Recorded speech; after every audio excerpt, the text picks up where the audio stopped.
puso ang bawat mga linyahan. And with that, we are very, very excited. Maraming salamat, Tita Cessa. Of course, ngayon naman ito, mula sa kanyang Pinoy Big Brothers din as the big winner for PBB Gen 11, Fiang Smith. Fiang, gusto namin malaman, mga patikan, mahuhusay na artista ang nakasama mong mag-dub. How was the experience of you? First time mo ba ito? Kamusta? Nung una po, nakaka-pressure. Kasi super, mga icons na po yung kasama namin sa pag-dub dun sa movie. And first time kong mag-dub po, super nakakakaba. Pero at the same time, masaya po na na-experience ko to.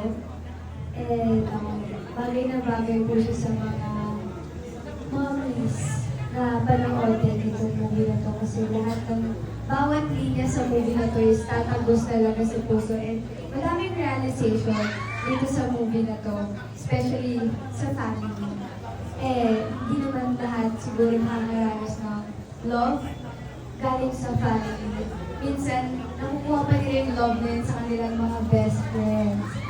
Yes, so super madaming realization, madaming aral. Kaya huwag na huwag yung makalimutan na panoodin ang picnic dahil super Bukas worth na. it. Bukas na po ito. Ayan, super worth it po nito. Thank you. Iyon! Nabanggit ni Fiang na kwento ito ng